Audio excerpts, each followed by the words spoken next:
All right, I call this meeting the Topsham Select Board to order, July 3rd, 2025, from the Donald A. Russell Meeting Room.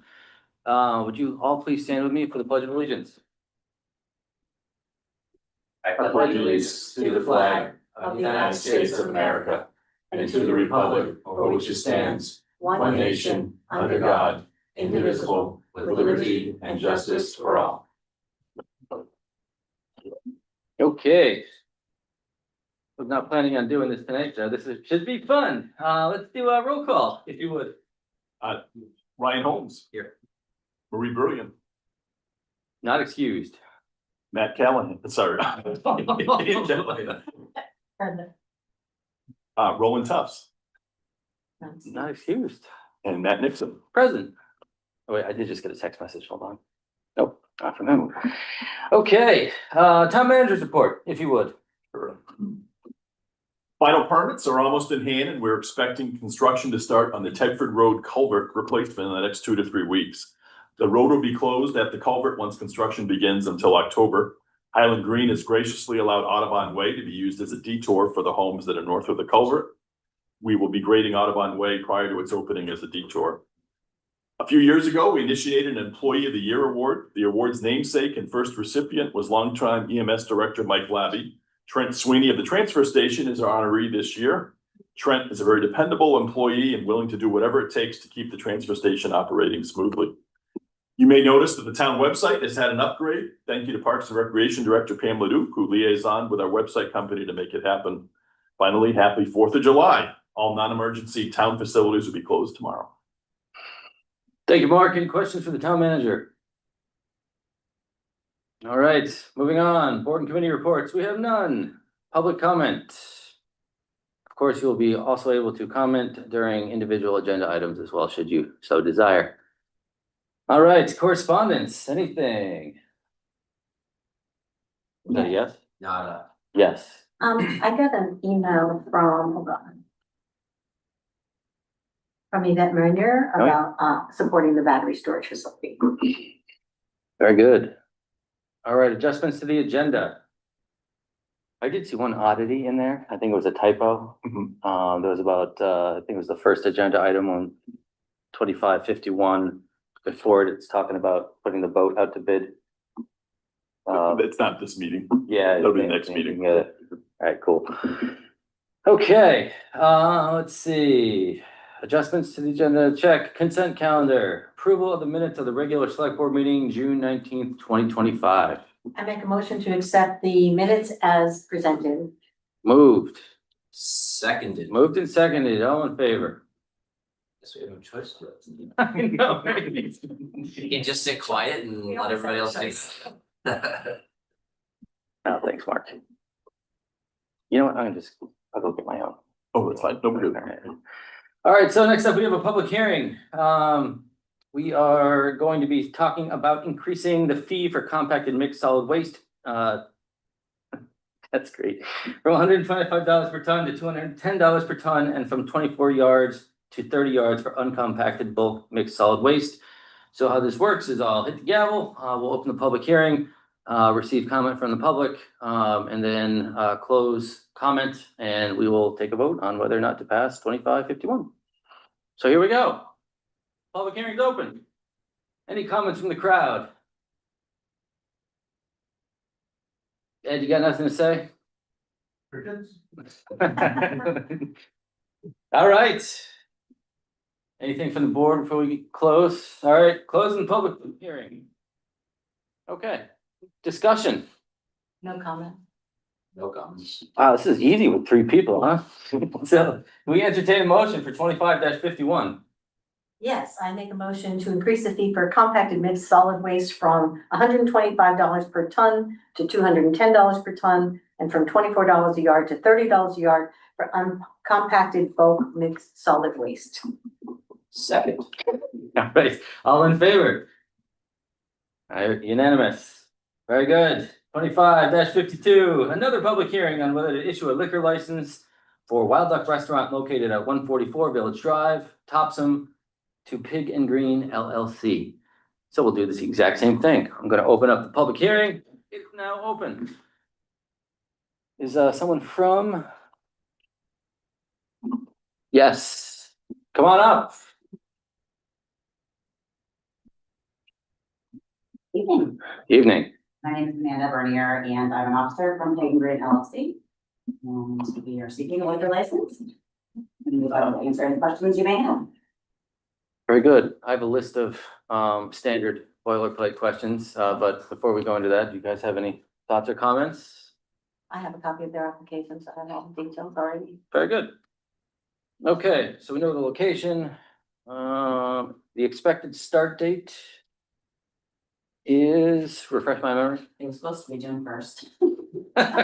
So ASAP, basically. So, July 11th. July we hope to be open. We do have a scheduled inspection with the liquor enforcement for the state on the 9th of July. And your hours of operation are in the application. You'll be serving beer, wine, and spirits, correct? Correct. Right. And you have held a Maine liquor license before, correct? There were two other. I held two. Yeah, two. Okay. The seating capacity is 78. 7. All right. Look at that. Didn't know you were going to get grilled tonight, huh? There is adequate parking. Yes, provided it's not full of golf carts.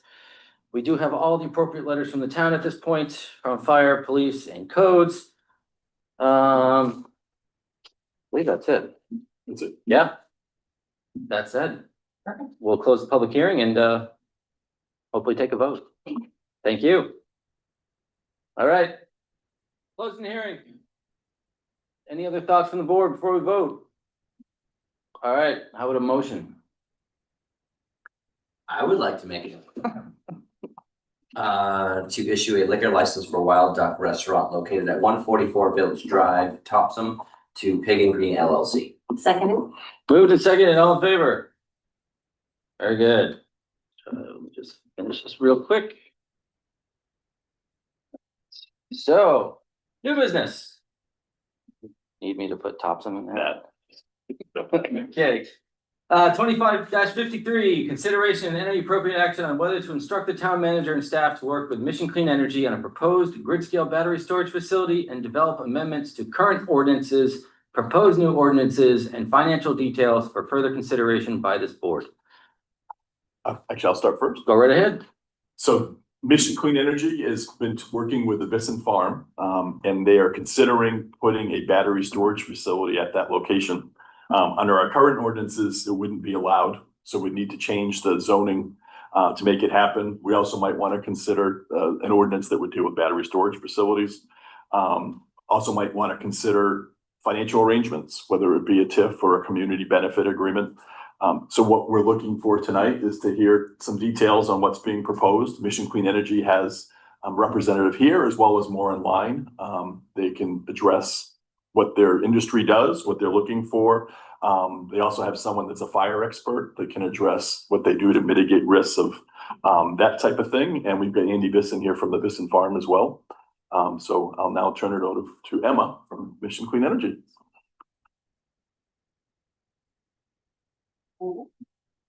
Great. Can everyone hear me? Yes. We can. Not too far away. That was a very efficient agenda.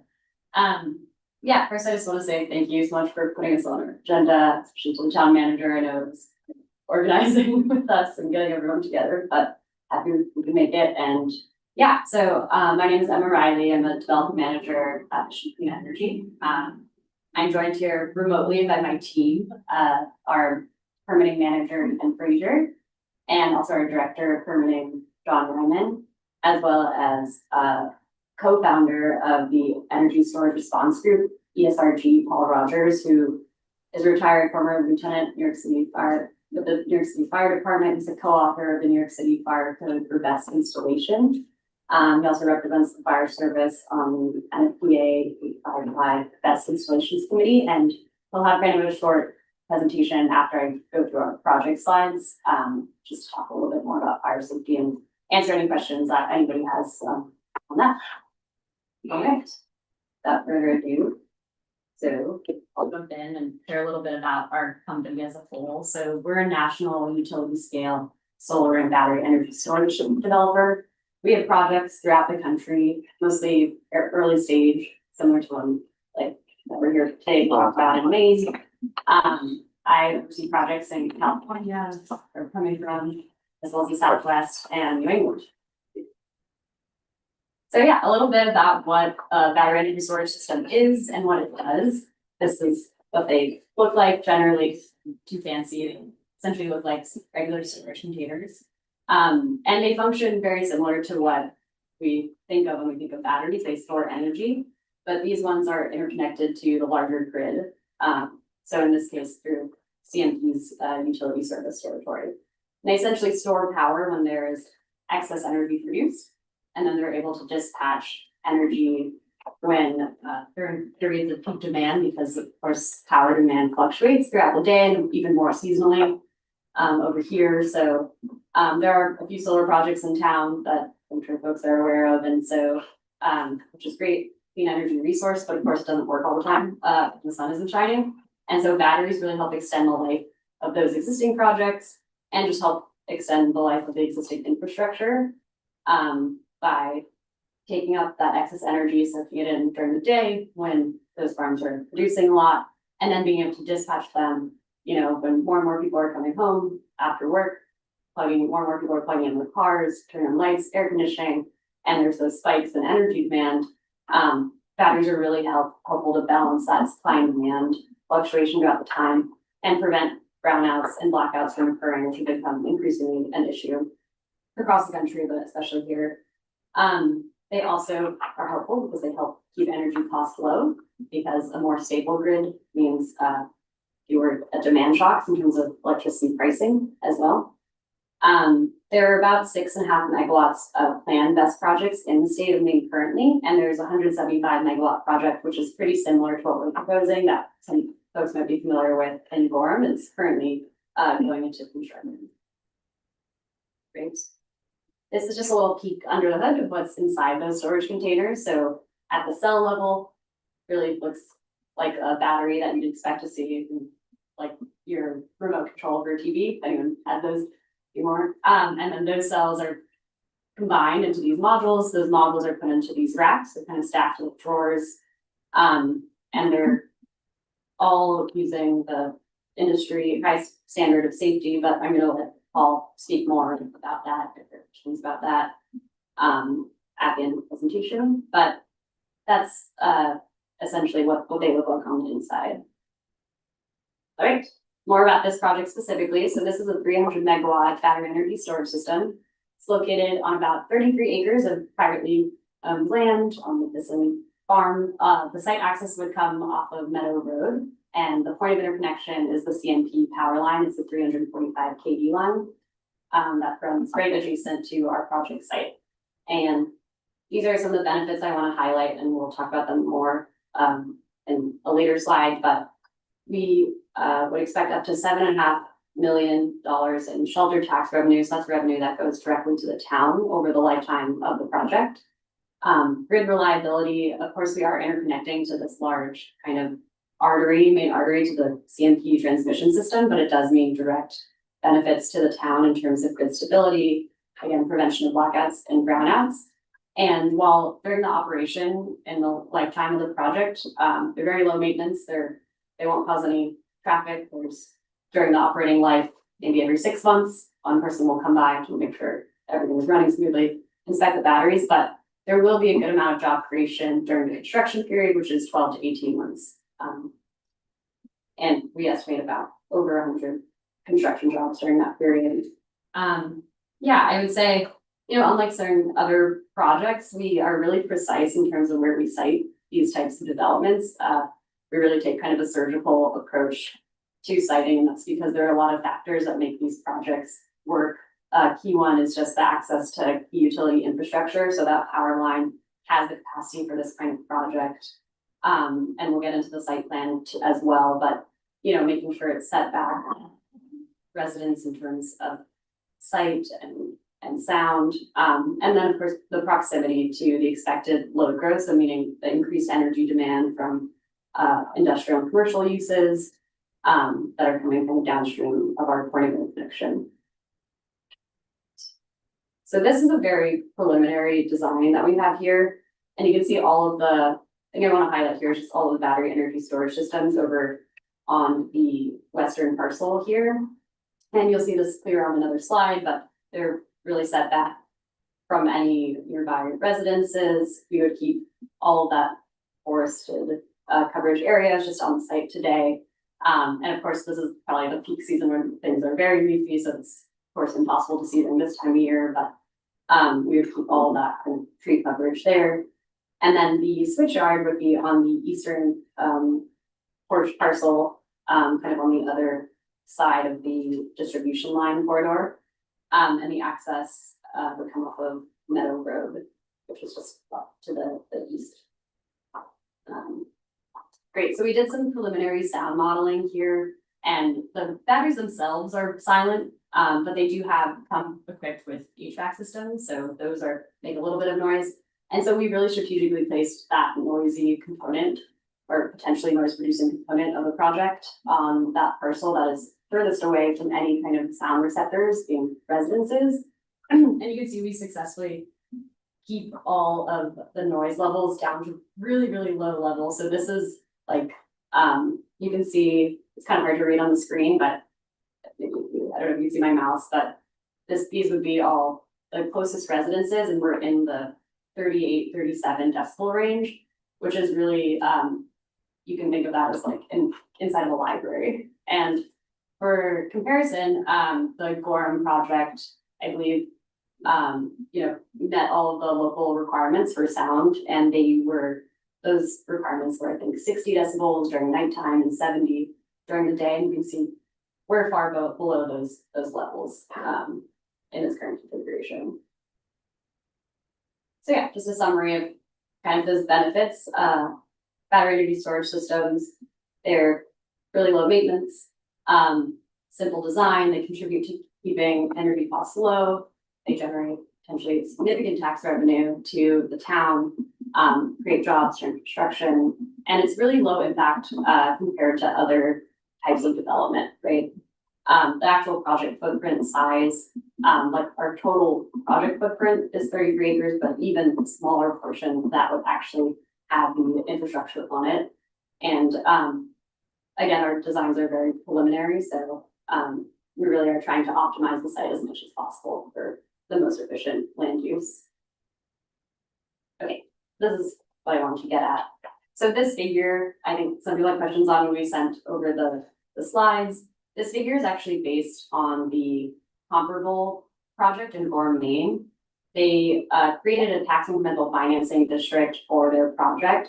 And so that was a way the town and the developer could negotiate kind of a set fixed rate yearly payment to the town that would go directly to the town, and it's sheltered tax revenue, so it wouldn't go to the state at all, and it would be solely for the town to use for a number of projects. I know this town in particular has been wanting to develop a recreation center, and we can definitely look into how, we want to support that type of project. We want to make sure that the host community of our project is getting what they want out of the project. This is one particular pathway that we see, and that we have an example of kind of being successful in a neighboring town, but we're really open to other structures. But this is, an example, and just for that figure.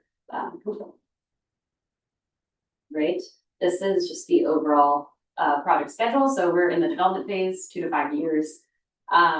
We've acquired the land. Right now we're beginning the permitting, community outreach, and we would be entering the queue with the independent system operator of New England in the next cluster window, which is right now set to be in October of next year. So that's when we would enter, and that's when our project was studied from an electrical interconnection standpoint by the ISO as well as CMP, just to make sure that everything's feasible. So that's this development phase that we're in. The construction period, once we've kind of secured all of our permits, gotten through interconnection, closed all of our financing for construction, we're begin construction, which is a 12 to 18 month timeline, and then the operations would be 20 plus years. We really are looking to, have these projects extend for the full life and be optimized over time. And this is just another snapshot of that development timeline and construction This is our checklist of due diligence, of things we've done to date. So we completed an ESA phase 1 last month. We've also done a desktop T&E threatened and endangered species and habitat assessments, and no threatened species were found on the site, and no rare plants were found to have any presence on the project site as well. Completed a wetland delineation and vernal pool study. There were no vernal pools of significance found on the site. And I hope the next slide we can go to the wetland findings as well. We completed our internal noise study, which we just shared with you, and we've been seeking consultation from you all, as well as the Maine GEO. We have lots of planned studies still left to do because this project, due to its size, we would go through the local pathway as well as the state for SLOTA and RIRCO permits, and those, it's a really kind of strict process with them. So there's some required studies that we would do that we probably also do for the local permits, but in tandem. And so those include the cultural assessments, fusion analysis, boundary, and all of our projects, we have decommissioning plans. I think this was maybe a question that came up, and we can definitely provide you, we always provide a decommissioning plan for our project. So we can definitely provide you examples of ones that we've done for comparable projects in different areas in the country. We also, just as part of our land agreement, we have in there a decommissioning clause, so that we're obligated to provide as part of just our agreement with the landowner. And then of course, all the civil engineering studies and hydrology studies we would complete as part of the permit and due diligence. I think this is second to last slide here, just on our wetlands findings. So there were wetlands found. It's a forested area in this region. It's not surprising. But there were no vernal pools of significance, which is great in our project boundary. And we really are looking to optimize our site. Even this last month, there was new kind of battery energy storage technology with the kind of suppliers that we use that would allow to have fewer kind of containers of your land impact with the same system size. So we really will be reworking the site plan to avoid as much as possible any impact to wetlands, and then of course minimize where there are impacts. Okay, on that note, that brings us to the end of the presentation, my part of the presentation. I'm going to hand it over to Paul to go over some of the safety stuff quickly, and then I don't think I answered probably all of the questions, so I can go ahead and answer those and answer any more that everyone has. All right, over to you, Paul. Thank you, Emma. Good evening, town board. I can see most ears. My name is Paul Rogers. As she mentioned, my former life I was with the New York City Fire Department, where I worked 25 years in our hazardous material unit. And can you guys hear me, by the way? No, we cannot hear you. Can you turn up your mic, Gus, or can we do it on our Just system? try to turn it up. No, I think it's on my end. Sorry, everyone. How's that? Good, good. Yeah. Sorry about that. Good evening, everyone. Well, my name is Paul Rogers. I am retired from the New York City Fire Department, where I did 25 years in our hazardous material unit, working on battery energy storage for the city of New York back in 2013. Did a tremendous amount of research and development prior to actually putting pen to paper and putting the first code in the country together. New York has not had one incident, but that was the basis for what was used nationally in the NFPA and also in the International Fire Code. From the work that we had done with the military, NASA, Department of Energy, and other standard development organizations at that particular time. Well, one of the things that we really looked at is we wanted to show, we understood the need, and we thought the need was very concerning for us in the New York City area. So we really tried to make sure that we were going to make this work, but we were also concerned about the safety of the fire service. And that was our goal, is looking at the safety of the fire service. So what we did is we started to look at the battery energy storage system as a whole, just to try to reduce the risk.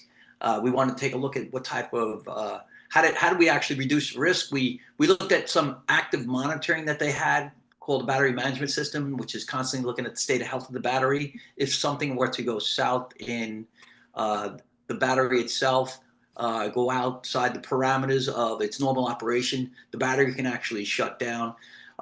We wanted to really explore that to make sure that that thing was working. And even when these things are installed in New York City, they are tested to make sure that they can be remotely shut down. We also wanted to make sure that any one of the batteries, the battery components, had a UL listing. For the people in the audience that may not know what a UL listing is, if you look at your refrigerator has a spec plate inside, and it has a little label in there which says UL, or it usually has Underwriters Laboratory in there. And basically it went through a performance test. A lot of people don't know, but our refrigerators have hazardous material in the back of them, but we have no problem putting them in our house, and no one really thinks about that. But those hazardous material were to escape, it could cause some issues, especially when we know there's flammable gases that are in the new refrigerants that are coming out today. But going through all of that from the cell level up to the module level, and then into the full enclosure, we wanted to make sure everything was listed and everything was working in harmony together. And that's one of the ways that you continue to reduce risk, is to make sure that all the components are not coming from any counterfeit area, that they actually have performance tests moving forward, and that they're looked at by a national recognized testing laboratory and tested by that national recognized testing laboratory. You can go to the next slide.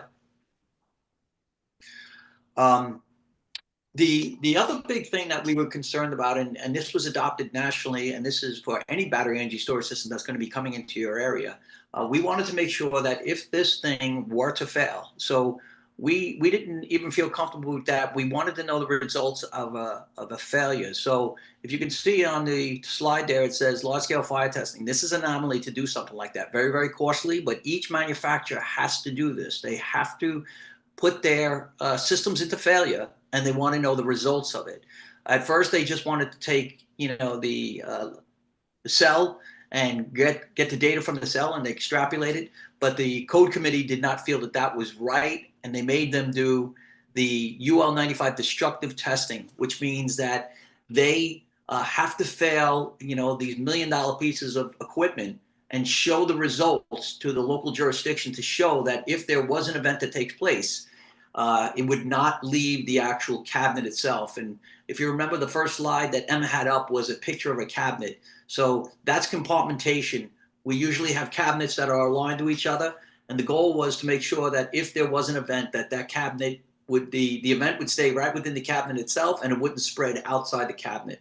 So that UL 9540A is something that all the systems that are coming into probably your area, and you should check for this, and your code officials should check for this, and we can have discussions with them down the road. But this particular developer told me that they would be getting something that is going to be compliant to that.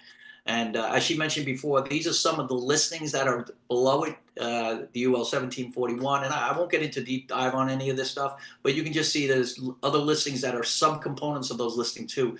So that actually makes up the balance of the system itself. So everything is tested for performance tests. And if there wasn't a problem with it, it actually can be shut down by the battery management system. You can go to the next slide. The big thing that we were concerned about, and we're concerned about these projects all over the United States, which we work in almost every state now across the United States. ESRG is made up of fire service people. A lot of us are retired from the fire service. Some are still active people in the fire service. So our big thing is making sure that the fire service kept safe. So we push for a site-specific and emergency response plan to make sure that that got into the code, which it did. And that site-specific emergency response plan should be prepared by not only the developer, but also in conjunction with your local fire department. We think that's important that they have a say. We want to make sure that they understand what it is. And we also want to make sure that they have some sort of training associated with that they actually go out there and they walk through these things, and then they have a general guidelines on what to do in the event of a catastrophic failure. And if there was a catastrophic failure, we just want to make sure that they know exactly what to do on the end.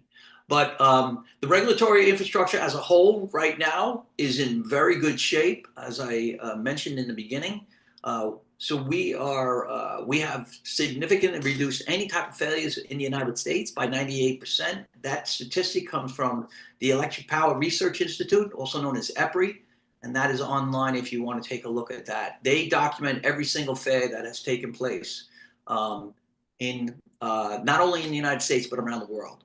So you can take a look at that if you're interested on it. But I am open for questions if you have any questions in regards to fire safety or a fire event. Thank you. I know I didn't address all the submitted questions. We do have the responses typed out, and I'll send those to you, but I'm also happy to speak to them now and any others. Yeah, thank you so much. I have some questions and comments. Did you? Oh, we have questions and comments for you. Great. You're not off the hook yet.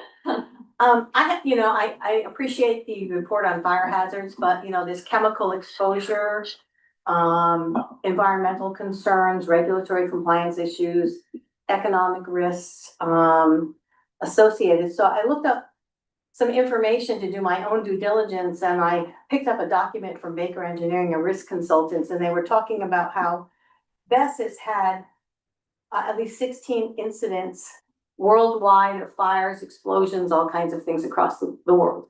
And so they're showing pictures of firefighters trying to fight fire from really far away because they don't want them exposed to any kind of toxic fumes or anything like that. My other concern is, and I do have questions on, is what's the decommissioning process? And I don't want to stack questions, but I'm stacking questions, sorry. I'd like to know a little bit more about the decommissioning process. Do you change out these batteries, or are they just stay there for 20, 30 years and then they're degrading over time? And when you decommission, do you remove everything off the site?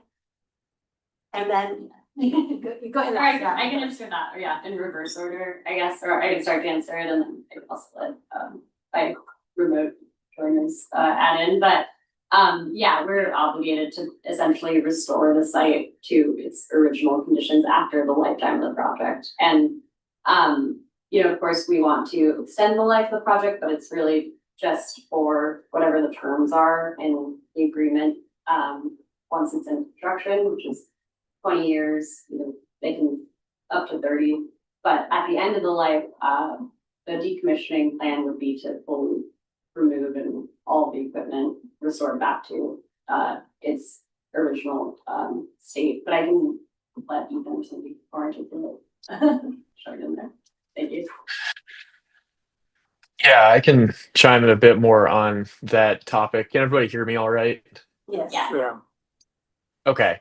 Yeah, Emma's spot on when we talk about the decommissioning plan requiring us to return the site back to its typical condition. That'll be set at a term that's usually 20 to 30 years. At the end of that term, there will be financial assurance to be able to remove the equipment that's sitting on the site. It should look, other than the trees that would have to be removed for the site, the ground will be the exact same as it is standing today, just minus anything that we would have to clear.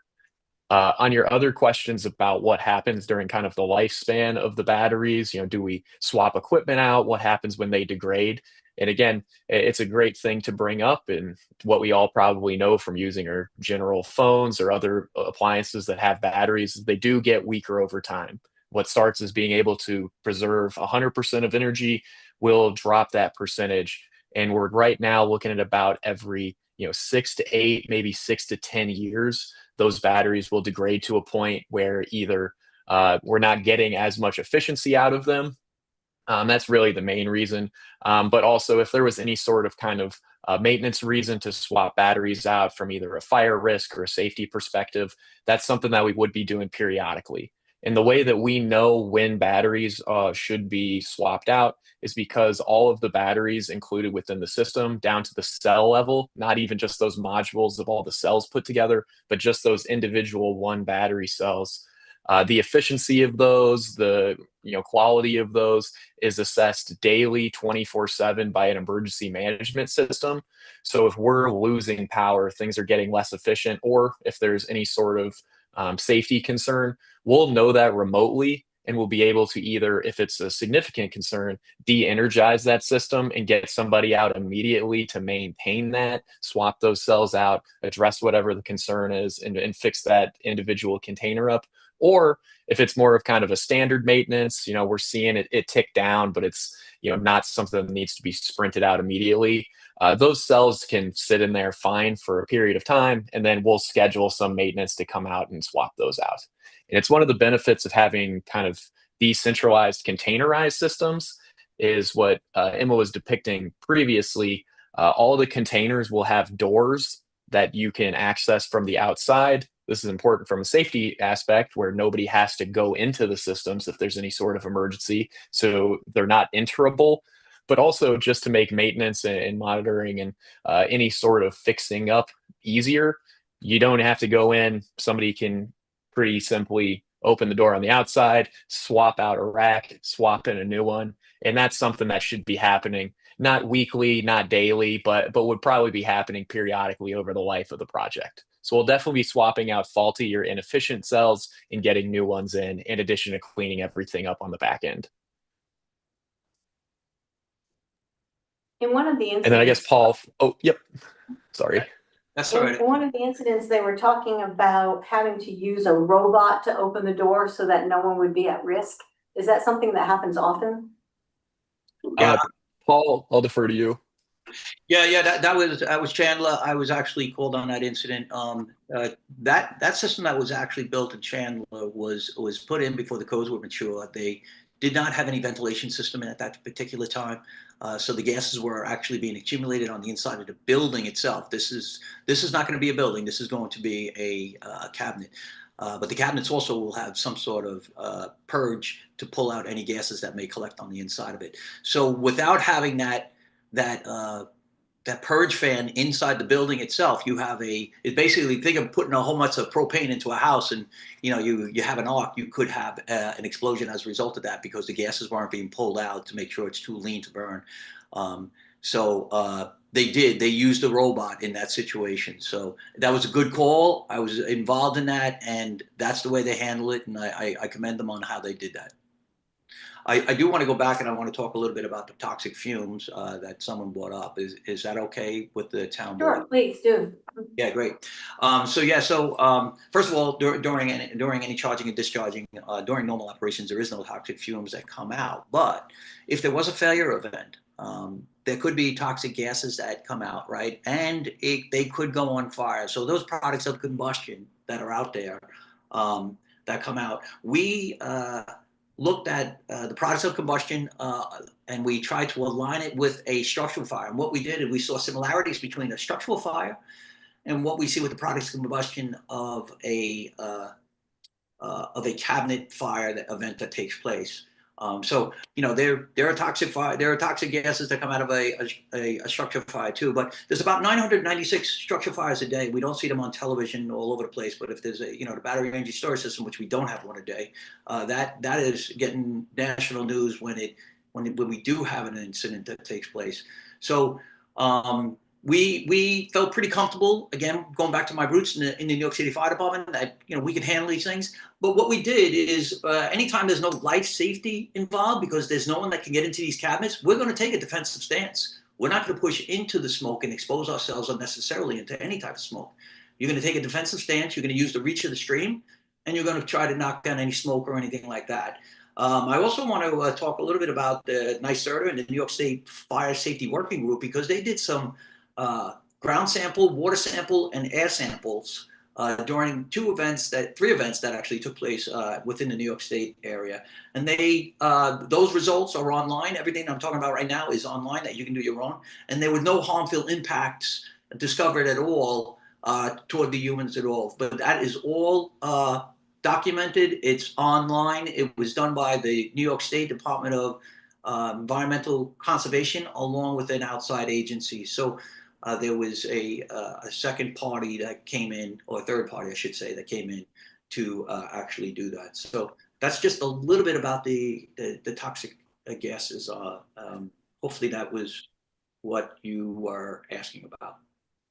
Yeah, Paul, and I hope to kind of center that. You said a couple of things that I think warranted a bit more time. The first one, from the board side, noting those 16 events, it's something that the industry, like Paul was saying, has actually prided itself on, is that while there have been events in the past, notably the Surprise Arizona one or one of the various Moss Landing fires, all of those inform the new codes and standards that are applicable to our projects. So what we've seen is a lot of the historic fires had issues with them that our projects would not. And a great example of that is that Surprise Arizona fire. There was a buildup of gases inside of that, and the container was enterable, which is why you would need some sort of outside device or potentially somebody to access the facility. We've learned as an industry that now not only is it better having individual containers that can be accessed instead of a whole building arrangement, it makes more sense to have it be unenterable so that if there is a fire event, nobody is entering, nobody is exiting, and everything can be handled remotely or within a 100-foot perimeter. And that's what Paul was saying about that defensive stance. You know, once these things are going, it's pretty hard for you to put them out. However, there's no chance of that fire spreading outside of just the one container. And that's tested extensively through the testing that Paul mentioned before to make sure that if there's an event, it's contained to one individual container. And then, like Paul was saying at the end with the NYSDEC studies after the fire events that happened in New York in about 2020, I think 2021, it was a bit ago. During and after those events, even under the worst circumstances that we could see for one of these systems, there is a fire event. There was no contamination of the air, there was no contamination of the soil, and there was no contamination of the water. And that's true for basically any fire event you would see globally. The only one that I'm aware of having potential issues would be the most recent Moss Landing fire, and that is not typical. That project is completely different from the one we'd be proposing. And I can talk more about that specifically, but the main one is that the battery chemistry used at the only fire that was found to have any sort of environmental contamination after an emergency event used battery chemistry that contained heavier metals than the kinds we'd be using. So even in an event that there's something harmful, the environment would be protected from our project. And really the only kind of negative effects you would see with our distance from homes would be smoke coming off of the system. Somebody from the fire department or, you know, some members of the fire department would have to monitor that fire just to, you know, keep eyes on it. But that's about it. There'd be no contamination. There wouldn't be a need for evacuation. That's not the current guidance. And you really, with the screening, you wouldn't even be able to see it. Most likely it would be coming out from the top from smoke. Paul? Yeah, and just to add to that, thank you. That was a good summation of that, Ethan. And just to add to that, you know, we've actually responded to a couple of incidents that have taken place within the United States, in California, New York in particular. And we monitor the 911 calls for people that may need help. We're not aware of anyone who has who has been affected adversely that went to the hospital as a result of these battery energy storage systems. So no one outside the perimeter of the fence itself seemed to be adversely affected by the any type of smoke that may have come outside the actual perimeter of the fence. And actually, Yep. the air sampling, the numbers up in Warwick, New York, were very minimal at best for the carbon monoxide, which was the biggest products of combustion itself. Yep. I The have- last thing, and then we can get back to the questions. I'm sorry to take too much time on this, but that 98% decrease in events number, I think, is another one that's important. And that EPRI database is a great repository of tracking every single event, not only in America, but globally over the last number of years. And that 98% number is pulled from an understanding of here's the level of events, here's the number of deployments. And what we've seen is kind of counterintuitively, as the number of deployments has gone up pretty much exponentially. It's been a wild increase as, you know, you and other communities are learning more and starting to see developers come, that the rate of its incidences has dropped dramatically. So as we're building more containers, we're actually seeing the rate of incidences fall, and that's directly resulting from the new codes and standards in testing that the battery manufacturers have to comply with. So sorry for taking so much time there. We can get back to kind of the regularly scheduled programming, but I think it's important to note all of the safety features because it is something we do pride ourselves on. I have two more quick questions and then I'm finished. One is, what do you plan to keep the temperature range for these units at? And two, what percentage charge are you going to keep the ion batteries at?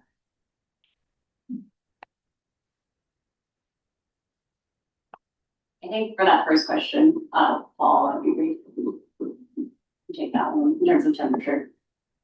Well, the normal operating temperature for the lithium-ion batteries is between 68 and 72 degrees. So that's where you get your optimal performance on that. So they do have thermal management systems inside of each container to make sure that they try to maintain that temperature so they can get the most effective charge and discharge based on those room temperatures of 68, 72 degrees. Yeah, and that's again going to be managed by those HVAC units that Emma was saying before that would generate some of that noise. So they need to be relatively cool. So during the summer, all that means is those air conditioning units are probably going to run more than they would in the winter. The other important thing to note with batteries is that being too hot, obviously a pretty significant issue. You start running into potential temperature problems. We start increasing potential safety risks, but that will be covered by the cooling systems that are operating, whenever is necessary to drop that. Cooler temperatures don't necessarily pose as much of a safety risk. There might be some battery efficiency problems, but usually it's just that high end that you need to cool down. The batteries wouldn't have like a heating system necessarily. It would just be that cooling. Can you remind me of the second question? Sorry. Yes. How do you, at what percentage charge do you plan to keep these batteries? Are you gonna I charge don't them know. 100%, 40%, 60%? Yeah, so the percent of energy going into them is what you're talking about, not like the efficiency necessarily of the battery, right? Correct. Okay.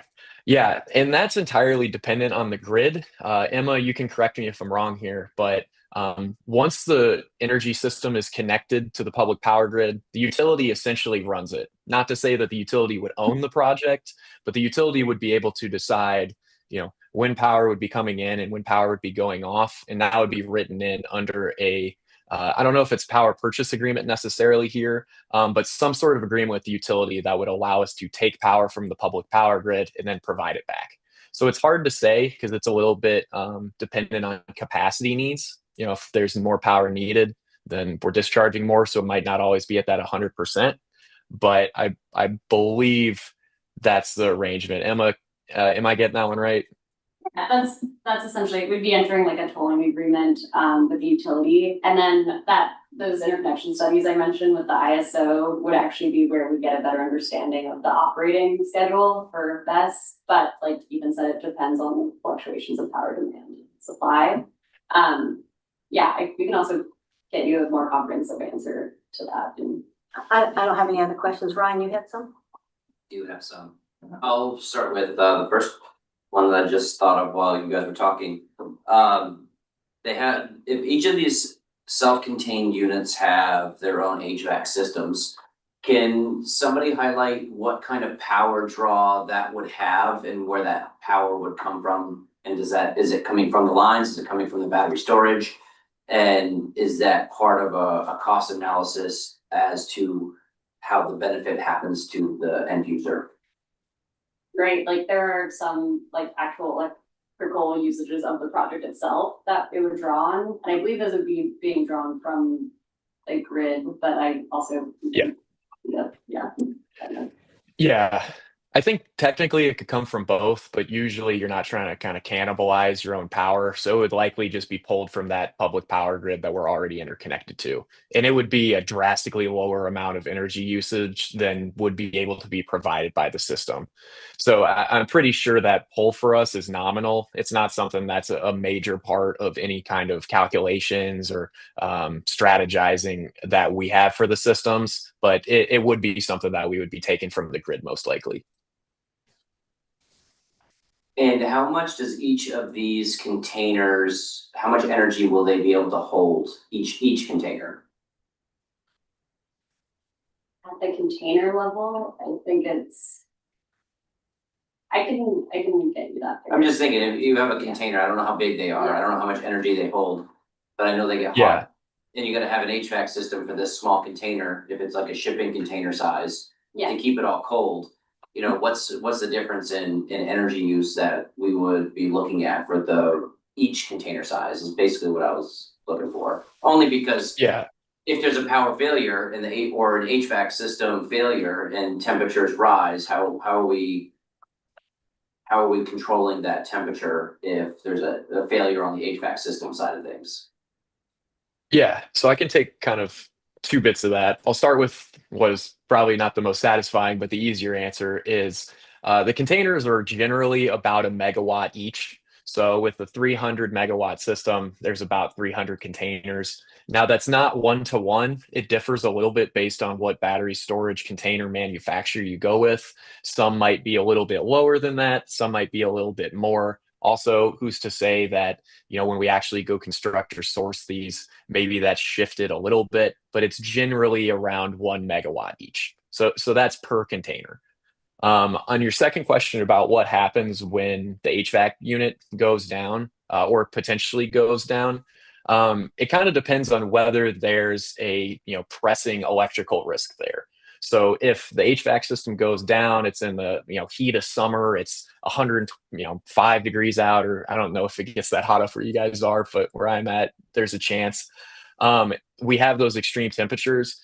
The internal system that's monitoring those cells will be able to detect if there's a temperature spike that's concerning. And if there is one of those temperature increases, in this situation, it'd probably be something more gradual.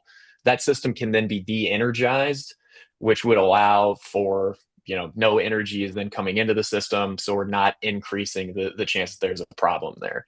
Paul, if you have anything to add, please do. But I know everything is monitored individually, and that's when we would assess if there is a temperature risk, not just a one. And then that would dictate whether fixing the HVAC is a somebody sprints out there immediately right now as fast as possible after we've de-energized and done the rest of the steps to make sure there's no safety risk there. Or if maybe the AC unit goes down, but we're in a more cool time of the year, it's not a pressing need. Maybe it's a week, a little bit more time, but we're still every day, every minute, every hour monitoring individual temperature changes at the cell to see if there are problems there, and that'll happen regardless of the HVAC. Paul? Yeah, Ethan, that was a great question, by the way. And that's part of a submission package. It's included in what they call a hazard mitigation analysis. It's a desktop review of the actual system itself. And one of the criteria they want to know is if there wasn't a shutdown of the HVAC system, what would play out? And ultimately the battery management system would actually stop the charging and discharging of the battery. If you ever charge your phone with a charger and it gets really, really hot, once you pull that thing out, right, once you stop the charging of the phone itself, your phone will start to dissipate that heat almost immediately. So just by shutting the system down through the battery management system, remotely shutting it down, that should take care of all of that. And also a ticket is sent out to the developer or the owner or someone who's taking care of it to make sure that we get some people there to fix that. That is very typical on these things because people like Mission Critical want these things running all the time. So they're going to get someone out there as soon as possible to get this thing up and running because the battery management system will not allow it until the HVAC system is actually fixed. There's also importantly contractual obligations that we have to satisfy. So if for whatever reason the project isn't working, not only is it a problem for the whole utility, but it's a problem for us, the owners of the project. We're not satisfying our contracts, and now there's a whole load of issues with that. So we have every incentive to make those things fixed as soon as absolutely possible. But if there's any sort of issue, that will be understood even before the maintenance is considered. Thank you. Moving on to a different topic. I was listening earlier about swapping out batteries. 30 years is a long time for a singular battery. I'm thinking of a battery that's been in an old TV remote of mine for about 2 years. And I went to look at it and there's just stuff all over the battery, over time. And then I think 30 years time with these batteries that are going to be in these little things. How many cells are going to go in each battery and how many of those would end up going in a container? And I don't need an exact number, but the reason I'm asking that is I imagine over 30 years, technology changes drastically to where battery implementation, we could be removing all the batteries and putting in, or all the cells and putting in a new technology of cells. Or over the lifetime, if we don't change the technology, I assume we're still gonna have to change out every single battery in that farm at least once over 30 years. And I'm just trying to grasp the scale of all of those batteries being replaced and where those batteries are going and how they're gonna be recycled, or if they're gonna be recycled. Because that's, you know, part of the good thing of what we're doing is we're trying to be green and energy sufficient. Right. But we don't wanna be energy sufficient while just saying, oh, these batteries are done, we're just gonna throw them in the dump. You know, I know that's not the case, but what happens to the amount of batteries that get replaced? Where do they go? Yeah, that's I'm sorry, go ahead, yeah.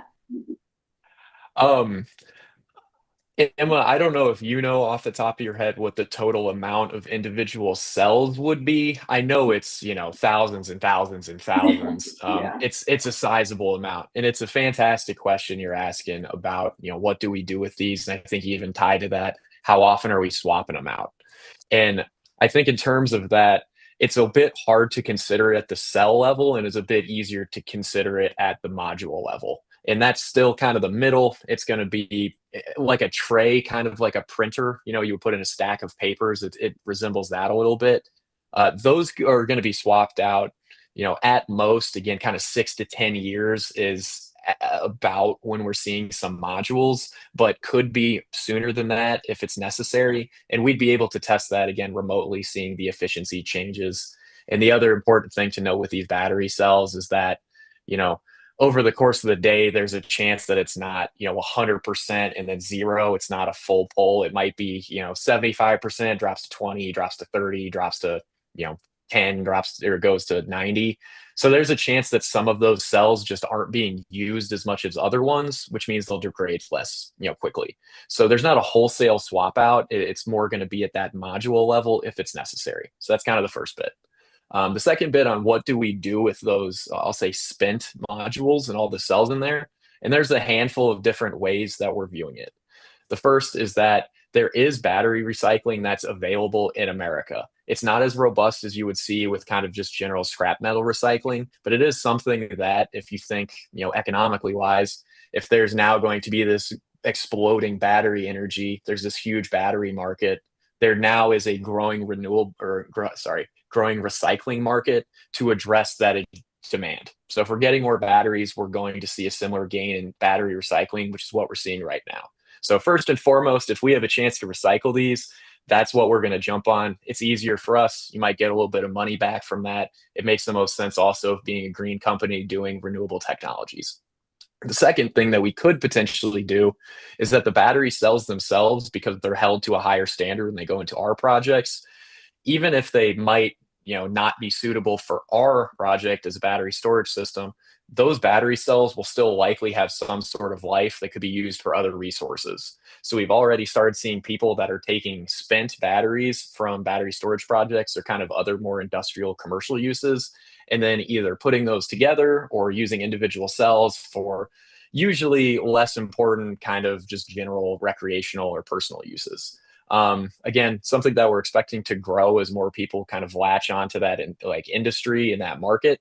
But those are the two main focuses for us, and that's what we would expect to do with most of our batteries, assuming that there's going to be that build out, you know, at the 20-year, 30-year lifespan when this project ends. The third one is that the lithium ion batteries that we use for this are considered universal waste, or at least proposed to be considered universal waste by the EPA. We don't want to dispose of them. Obviously, we would prefer to do the first two. But if there was any sort of last need to, that is an option that we would have without having to go through, you know, a hazmat decommissioning of the site. It could be tossed normally. But again, we would prioritize the first two, either recycling or finding new reuse possibilities for the batteries well before we would even be throwing them away. It's just kind of hard to say at this point because we don't really know what it would look like at even the first kind of like 6 to 8 years when you might be swapping stuff out, but definitely not the 20 to 30. And I think that's even true with the increase in technology. The modular nature of these units does make it pretty easy to where if there was a new battery tech that we could retrofit, which I can't imagine would be super hard. Engineers might not love me for this, but we could put those in the same module setup, assuming they're relatively similarly sized, and use that new technology in our project. Might require some spend, might require some additional work, but that's something that we could definitely work out if there's some major breakthrough in battery technology in the future. I'm just I going have to a add, question. Excuse me. just to add to We'll let Ethan, Matt go first.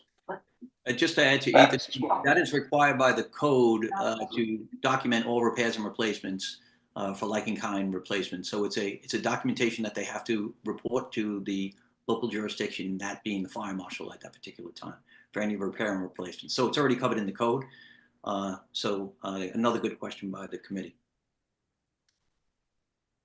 I don't know, but you guys can step in. I know I'm generating ideas. Matt, you haven't spoken. Do you have any questions?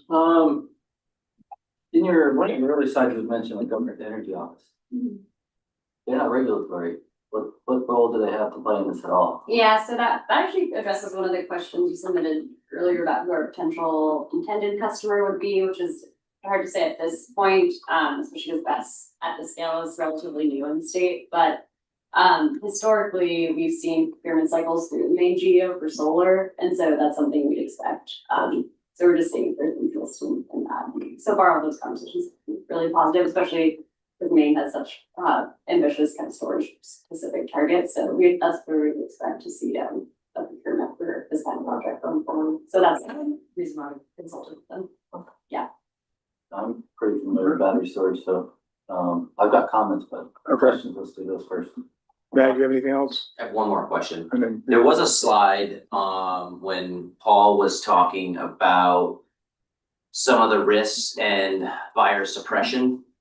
Can you clarify?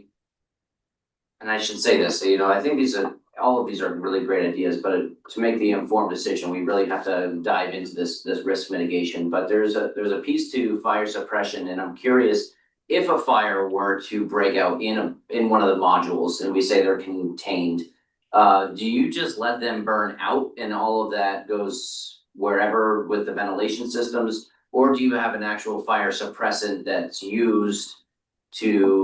contained within the container? Or is this something that our fire department will be responsible for monitoring? And, I've seen some of these batteries go on for days for burning that you can't put out. Can we talk about that just a little bit about fire suppression? Sure. Yeah. So there are some. Can you hear me? Yes. Yeah, sorry.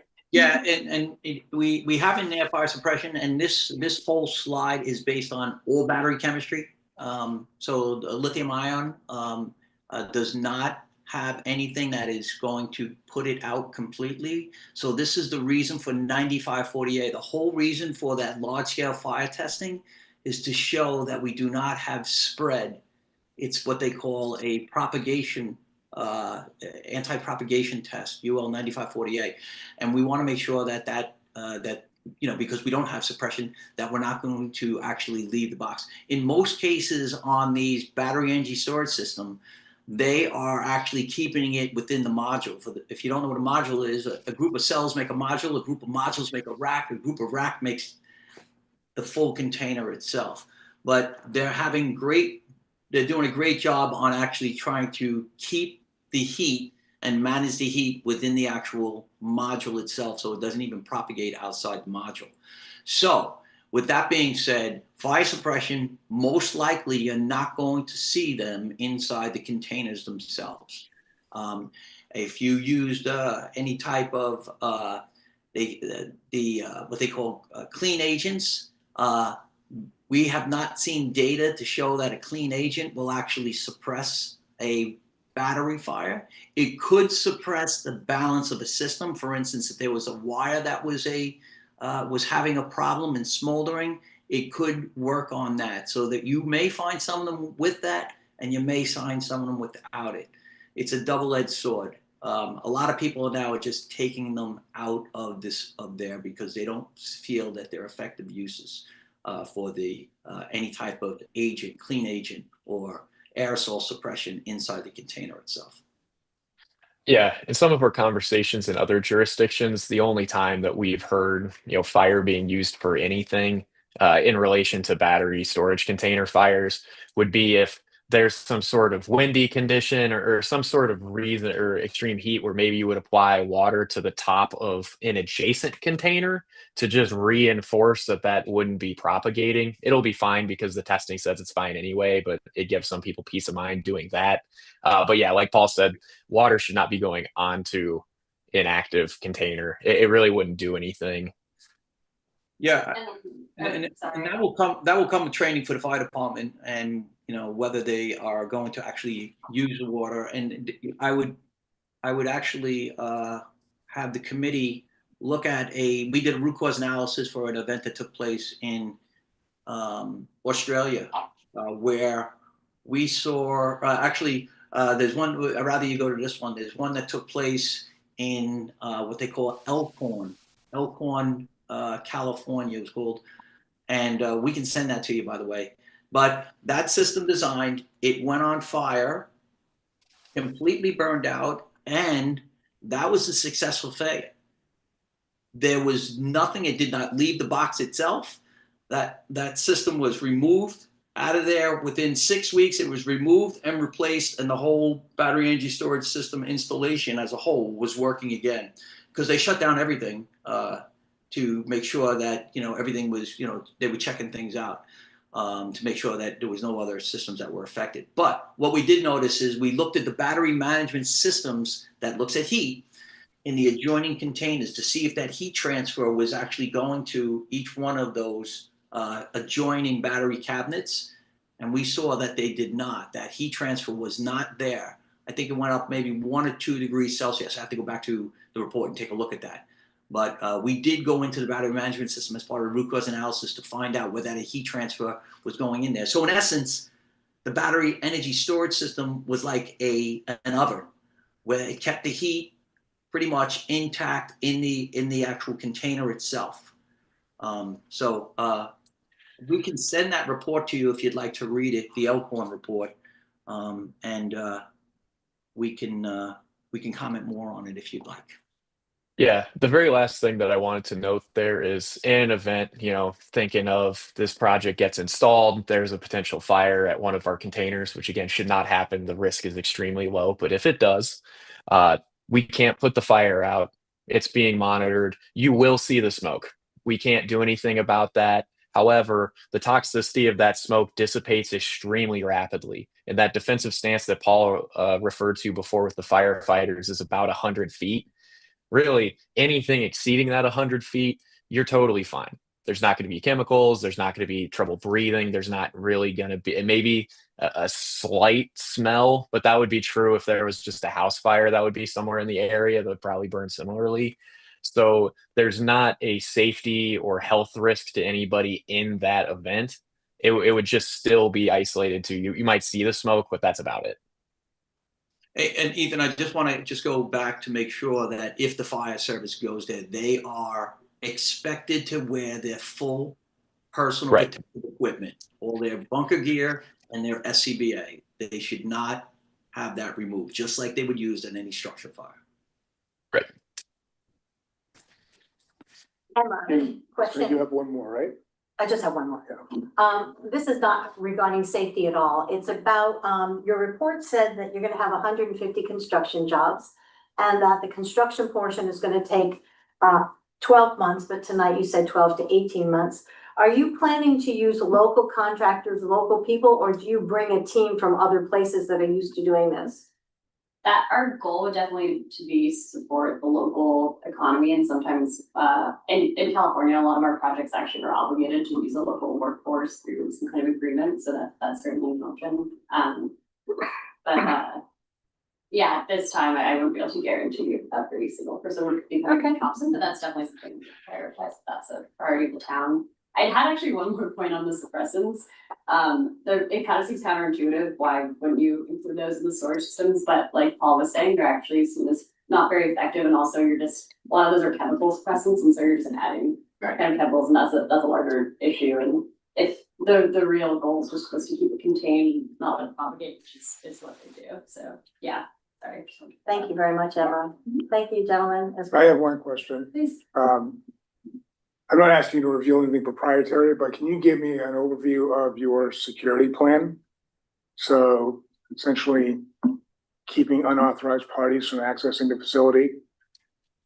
Yeah, I mean, I would speak to the similar, it would be a similar security plan that you would see for like a utility substation. Mhm. So, yeah, that is, there would be fencing, locked fencing, only people who are associated with the project could access the project site. I can sorry, Ethan, did you wanna add?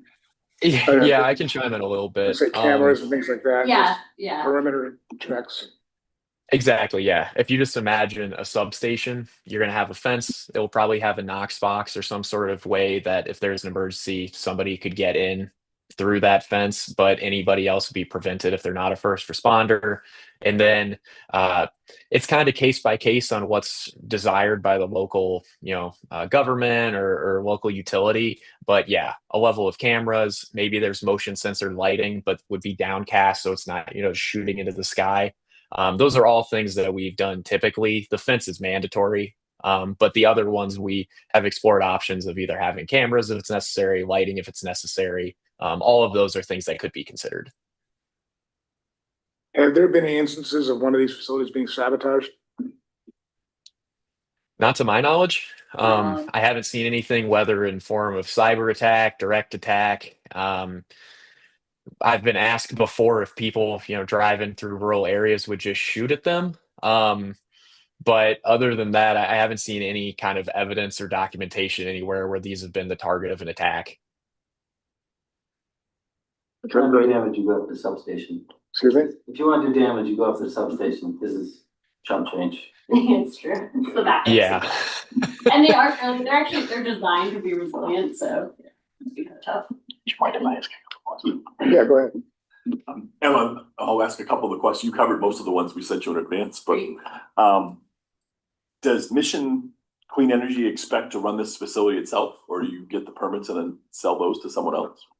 Yeah, so we own the project through the notice to proceed and the commercial operation date. And then at that point, we consider a few options. So we could potentially own and operate the project ourselves, work directly with the utility to eventually own and operate, or we could sell the project to another larger owner operator. And that actually is a relatively normal structure. It's actually pretty rare for the developer to have be the long-term owners of the project for the entire lifetime. But at this stage, we would be considering all three of those options. Do you currently operate any? No, and I was gonna say, the reason why we're considering all three is we're a relatively new company, so all of our projects are in these kind of early stages, coming up to that commercial operation date, but not quite, so we don't wanna close any doors, but, go ahead. Oh, I thought I heard somebody on the Zoom, but maybe not. What do you expect the value of this facility to be? I'm not sure if I could share the full, the value of each component. Well, last October, when someone met with us, they said the facility would be worth about 300 million was their estimate. Is that accurate? They're probably doing the $1 million per watt rough calculation, which and we could use that estimate, but they're big investment projects and the technology is very valuable. I don't think I could give you a number that I would feel comfortable on the record saying how much the specific project would be worth, but Yeah, I'd say from that side, the $300 million is definitely kind of a back of the napkin. We're taking a stab at it. It's hard to say with any sort of certainty between now when we procure the equipment and then what labor might cost in the future for what the overall investment would be. But the 300 million probably is not wildly off. It's definitely going to be in the hundreds of millions. And if anything, knowing kind of inflation, the cost of things, it would likely go up. I would say though that I think Emma, I don't want to speak out of class here either, but I think that's a number that we would be able to get a more concrete idea on and could provide you. Can't guarantee it's 100% accurate given the time between now and when we would actually construct, but we can take a look at that and provide you something better. Walmart's famous for putting a store in and then constantly challenging the assessments and claiming it's not worth what you think it is. And I guess I was gonna ask if you guys had ever challenged an assessment, but it sounds like you haven't owned it long enough to do so. Because you usually would sell it first or something. So maybe ask it a different way. If it's worth 300 million, based on our current tax rate, it would be a little over 3 million a year would be the taxes. I think you were estimating Topsham would see 7.5 million over the course of 20 or 30 years, which is a radically different number. Do you think for you to go ahead with this project, should we just be expecting 7.5 million over 30 years or? I think, well, that number is based on the Gorham project, right? And we would be negotiating this specific project with this town. And so we would want to come up with a number that's satisfying for both parties. I will say that, for this industry as a whole, we do like to come to some kind of agreed upon structure where there's an annual payment that's predictable for both parties, right? So like, you don't have Walmart trying to reassess every year, and that becomes an unpredictable stream of revenue for you. And also it's really important for our financing to have predictable revenue stream and costs, because it's such a long-term project and we want to continue to run. And these projects just don't totally, they do require just consistent predictability and income. And I think, and that's a large part of how we're financed. And so we would want to reach some kind of agreement with a guaranteed kind of, as would we. Yeah. So Right. I think it is a kind of mutually beneficial setup that we could employ here with the tax and rental financing district, but also in other structures as well. Talking a little bit to Yeah. Gorham, I guess sounds like everyone was caught by surprise when that one. It sounds like Gorham was expecting this was going to be taxed as part of the real estate and they were going to be getting 100% of the tax revenue coming in. Sounds like the company that did the facility was expecting most of it was going to be taxed as personal property and qualify for the business equipment tax thing. So they wouldn't be paying any taxes on most of it. And then the state was going to be giving Gorham back half of the Betty reimbursement, so to speak. Do you guys have a position on that? Or? I think that's exactly the reason why. I think these technologies, especially since they're changing, they're really hard to assess. We would be looking at the regional assessor to provide that if that is the kind of route we choose, and in terms of like coming up with a depreciation schedule as well. But I think that is why we prefer this kind of mechanism, because they are hard to assess and they can be even more difficult to reassess over time, and the value may change and they're complicated. So yeah, coming up with a kind of steady agreement on the front end is definitely, I think, preferred for both parties. Then the last thing I kind of give you a heads up on we might ask is to what extent is the economic viability of this facility based on current or existing federal or state law? And there are any changes you see that could happen that would threaten the viability of this? Yeah, so I don't know if anyone's been paying attention to the federal situation today, as I have been. But yeah, so the bill was just approved by the House and will be going into effect. This is a standalone battery energy storage system. So actually, our current project does model 30% investment tax credit, and the current bill that just passed actually would extend that tax credit, the full value of those energy storage credits through, I think, 2033. So 2036. 2036. There you go. But yeah. So from that perspective, this project is pretty insulated from. I'd also chime in and say, if we're thinking about, I can't speak to local, everyone in that room would know the local, desires and incentives and expectations better than I would, but at least from the state and federal level, it's no surprise to anyone that energy demand is increasing with bringing new, particularly AI and internet focused infrastructure online across the country. That necessitates an expansion of existing electrical infrastructure, which includes, as Emma was saying, specifically being left out of the cuts to the rest of the IRA funding, points that not only is the federal government looking for more battery storage facilities, but also state governments, including Maine, have pretty aggressive storage targets. If anything, we would see those going up and not expect those to go down in the future as electricity demand continues to grow.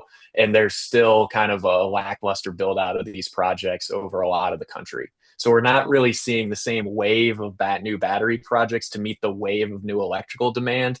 And we expect that the demand for the battery projects will continue to follow, if not exponentially rise, at both the federal and state level in the future. And then kind of one last follow on that. Is it Topsham or Durham, or is it, if you can get permits, you'd like to do both? We would like to do both. We had an issue with the land on the Durham site, so that's why we're just kind of moving forward with this one currently. But there is, from an injection or interconnection perspective, capacity for both, and definitely an eagerness for both on our part. And I did actually want to touch on that other question, just speaking to tax credits. There is that state business equipment tax exemption, but we wouldn't qualify as our project. I think it's just for projects under 2 megawatts, which is why we see a lot of those kind of smaller projects in the state, but that would be ours. And I guess they just changed some of the rules for the most recent law too, so that we kind of basically, in result of Gorham, you had to be like under contract by January 1st. So yeah, wouldn't qualify either. Yeah. Is that? That's all I got. Thanks. Actually, we want to take public comment. We've been talking for a while there. Okay. Anyone like Oh, to speak? No. Any comments? Please, Just line up. can you step to the We microphone? gotta go to the mic. Hi there, Nikki Fink here, I'm the deputy chief for the fire department. I just had a quick question. Most of my fire questions were answered or already aware of kind of the safety involved. But one thing that did pop into my head as we were talking is our ISO rating. Do you see any previous history, Paul, from these developments being put into non-hydrant districts affecting ISO ratings for taxpayers? Yeah, great question, Chief. That's got to be something that we got to work out with you on that. Whether you guys could do some transportation of, do you have a shuttling operation, a robust shuttling operation, or we'll have to look at other means of getting some sort of water on the site for you in the event. It's a double-edged sword, Chief. I want to be very clear on that, but we fully understand that you probably want something available for your team. Yeah, We've discussed.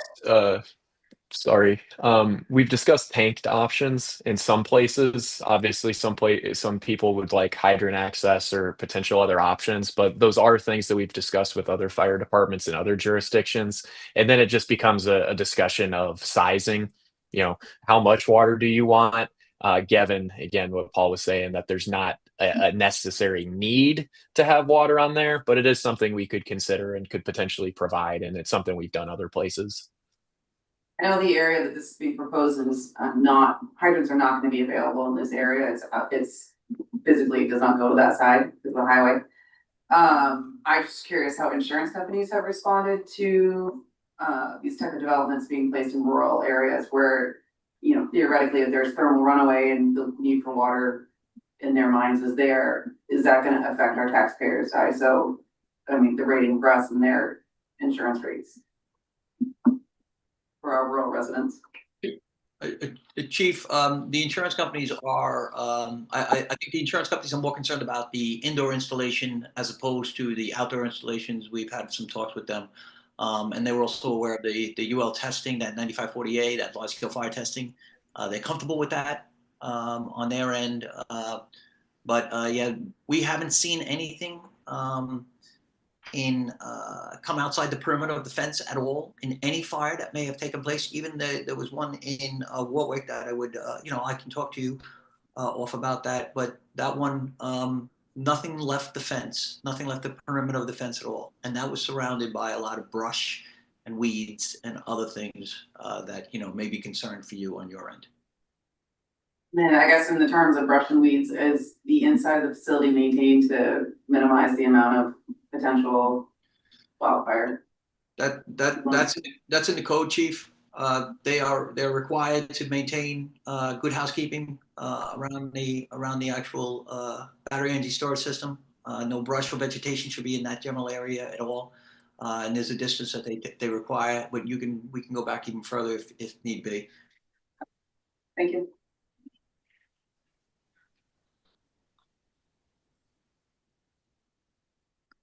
Evening, my name is Chuck Farrell, 129 Cross Street, Topsham. 3 quick questions. Question number 1. Has any of the financials that has been put together by this organization considered the just recently passed state LCD 1777 law, which has impacts on all manner of environment and electrical stuff for towns as well as for individuals. So 1777. Number 2, a lot of information was presented very quickly. Is there a chance of getting a copy of that presentation? It's on the website. It's on the website. It's on the website under the Board of Selectmen tonight's meeting. Not the fire code, just the regular presentation. I'm sure Emma would be willing to send us that, and we'll put it on the website. Love to have a copy of it. Loaded with information, I just can't read it sitting there. And then lastly, there was a mention about online references in the internet. Internet's kind of a big place. We could have the references that were recommended to us, that would be helpful. Thank you. Thank you.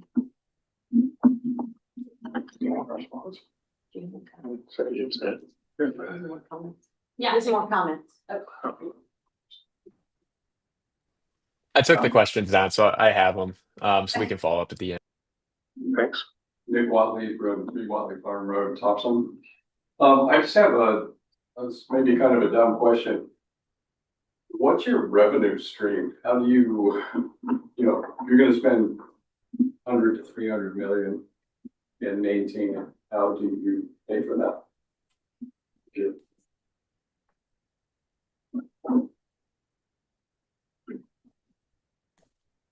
Okay, any other comments? All right. Okay. Do you have answers? To any of these? Okay. Go through, we start in reverse. Yeah. Order in terms of revenue of these projects. Essentially get revenue by selling to an off-taker, so that could be a utility, so we're selling the power to the utility. And it would be, the project itself would be able to store energy when it's cheaper, when there's an oversupply, and then would be selling it back during the peak hours when it's more expensive, and then revenue is generated kind of on the difference there. Yeah. Iceland also has a capacity market, so we'd be participating. It's undergoing some changes, right? Was a forward capacity market, so we would have to basically guarantee capacity 3 years in advance. That's changing to be more in real time. By the time this project comes online, I think those reforms would be fully in place, and we basically be guaranteeing capacity for the next season, and then there's a payment that you'd be receiving to have that capacity guaranteed, and that is in direct response to combat these shortages that are happening and ensure that there's a capacity resource. And that's also why there are a lot of state goals within doing them to procure more storage for that specific market. Emma, can I chime on real quick? Yeah. Yeah, Emma's nailing it. Essentially, we buy cheap power when there's lower demand, and we sell that power back to the utility when there's higher demand. You might be thinking, why is the utility, buying more expensive power from these people during higher demand? And it's because, one, we'll have a contract directly with them that removes a lot of the confusion or uncertainty related on, if you have a demand loss, you've got to get that power somehow. And they have X amount of resources, particularly like gas peaker plants or things like that they can take power from. That's going to be wildly more expensive than ours would, because those systems are only turned on and off at specific points. They're not running all the time like ours would.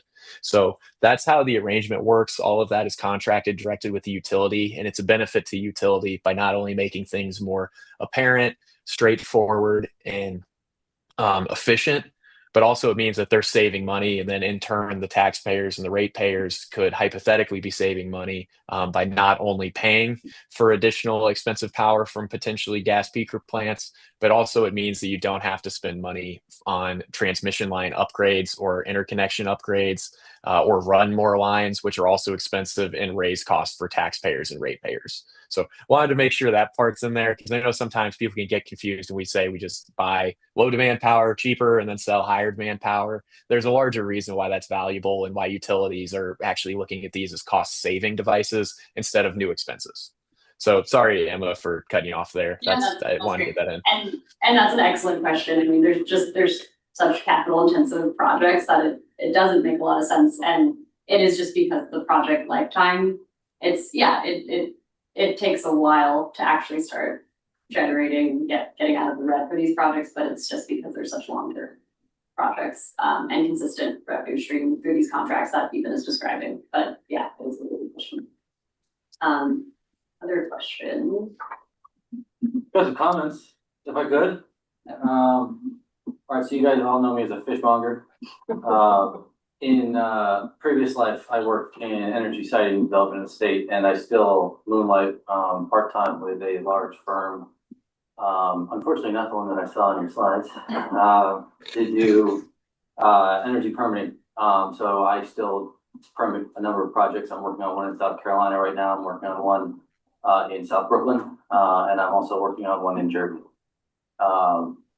The level of detail that needs to go into these kinds of things for safety, health and safety plans, construction operations plans, COPs, is intense, and it's designed to be that way. These guys, if a project fails, they're getting sued, they're losing money, they're violating their contract. So the impetus, or not impetus, what's the word I'm looking for here? Incentive for them to not have a fire or any type of catastrophic loss is huge. Every year in the US, we have 11,000 propane explosions and 45 deaths.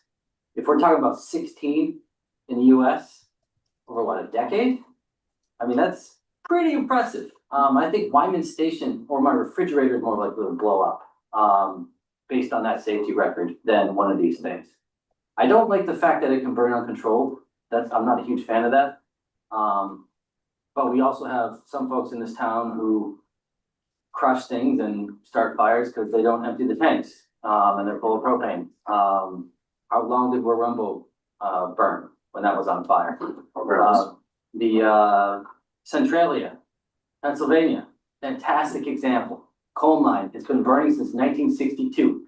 So these things do happen. But I guess the counterpoint to that is the toxicity level isn't anywhere close to what you'd see in Centralia. The entire town had to evacuate. I think there are 5 citizens left. I was looking at Wikipedia on this today. It's really fascinating stuff. But state took the entire town by eminent domain, except for these 5 houses. And the town or the state takes them back once these people die. So then the entire town is owned by the state. And the fire is still raging underground. In a movie about it, Silent Hill. So I guess my point in saying all that is energy has risk. All of it does. Solar, not so much. I mean, it's not like a solar panel is going to explode on you unless you really mess with it. Wind, there are lots and lots and lots of fun GIFs or GIFs, however you say it. I was about to say the bad word there on social media that bounce around certain echo chambers on social media because that's all it is echo chamber for your personal opinion and point of view. And a lot of that is either AI or it's the same thing from a different angle. Especially around offshore wind or wind in general. So this type of project supports those 2 particular types of energy. I'd say more so than any other type of energy. In fact, the paper after the 105-degree spike, which it does unfortunately get at the 105 degrees up here sometime. I guess it was like 100 though, right? 102. Last week, what saved the grid at that point was not Wyman Station, which is an oil burning emergency station down in Yarmouth, but solar and wind, because we have that capacity now. We had a significant demand that the generating capacity that the ISO New England has did not meet. And solar and wind installed was able to meet that demand without having to start up Wyman Station. and start spewing black smoke, which I can see from my hatchery in Harpswell. I guess, again, every energy source is gonna have a risk. LNG, you get an LNG ship that blows up, it's gonna incinerate everything within an 8-mile radius, but we still have terminals all over the place. Maine has a LNG proposal like every 2 or 3 years, which almost immediately gets shot down, but that's what the energy industry is. It's always trying to find the most efficient and profitable way to deliver energy. I think a lot of what we heard tonight, there's just a lot of unanswered questions or questions that you folks can't answer because a lot of it has to deal with a conversation that has to take place between the town and you folks. And I guess going forward, I mean, how long have we been dragging out the apartment thing? That's been like, what, 3 meetings now? We're still going. So there's ample opportunity to weigh in and put a stop to any conversation that goes forward. The question that we're being asked tonight is whether or not to authorize Mark in the town to have a conversation with the company and see where that goes. And I think there's just so many options out there right now. I mean, you can't answer 2 or 3 of those last questions. You literally can't answer because you don't know. So, and then of course, if we do a zoning or an ordinance change, goes to town meeting. So that is the absolute backdrop right there. So there's another opportunity, not just with select board. Even if we all agree, and I don't think I'll be on the board at that point. Even if we all agree that this is a great project, you know, we would come to terms, we've got a TIF or a payment in lieu, I mean, whatever we decide. If it doesn't pass town meeting, that's it. So we aren't the last say, but I guess I wouldn't want to, I use the word kneecap way too much. I wouldn't want to kneecap it too much, especially since the feds are now supporting this. Despite what's happening in the renewable energy sector, this is still something that's being supported. And I think that says a lot. That and geothermal and nuclear were all included to 2036, which nuclear, yeah, good stuff. So I guess all those things in mind, I'm in favor of getting Mark, you know, across the table from them, just continuing the conversation. And if Mark hears something he doesn't like, he can bring it to our attention and we say, no, done, take a hike. My thoughts. Anything, Ryan? No, I think it's a great project. Unfortunately, when new things are brought to us, it's partly our job to make sure that we assess the risks and outweigh the risk versus the reward. So you guys, typically when we get presentations, we get the yay, good stuff, and here's all the benefit, but we never get the bad stuff and the risks. So it's hard for a board member to sit here and just ask those tough questions over and over again, but we have to ask them. I think that the answers that you guys supplied tonight were very satisfactory and allowing us to move forward with just the conversation. I mean, we're not talking about anything more than a conversation at this point. So I'm in favor of also the same with the conversations, and it's not the final decision. It's just a decision to move forward and see how things can go. And that's where I'd leave it for myself. Any other comments, Ian? Okay, we have a motion. Yeah, I guess, I don't have the real agenda in front of me because I was screwed up. And actually, this one, I intentionally didn't put a proposed motion. Okay, perfect. But kind of the things I guess would be looking for is the authority to start researching ordinances and talk to the company and talk about finances. So. I guess I'd move to authorize town manager and any appropriate town staff to engage in conversation regarding battery storage at Business Farm, begin researching ordinances, reaching out to other communities that have, this is gonna be a long one, I'm sorry, reaching out to other communities that have similar project proposals or something that's already been constructed. And also look at different forms of economic opportunity for the town, whether that be payment in lieu or tip or what have you. And that's to work with Mission and Energy. Yes, correct. Okay. Thank you for the friendly Make that clear. amendment, Yeah. All right, we have a motion and a second. Who's the second? Oh, you have a second? I say I'm asking for a second. Second. All right, moved and seconded, all in favor of the motion? Opposed? Okay, motion carries 3-1. Thank you. Thanks very much. Yeah, thank you so much. I'll be bored. All right. I think that concludes our meeting. So do I have the ultimate motion? You know what? I'll do it tonight. Motion to adjourn. And second word. All right, thanks, Roger. The vote. Excuse me. I'm gonna vote for the adjournment. I did, I just followed. That's what he said, I was just laying here. I say yes. Say, no, it wasn't the word here. I think we've all raised our hand and we're saying yes, so thanks, everyone. I didn't get. So. Hey. Yeah, we can burn underwater, like that. But I think there was some. Yeah.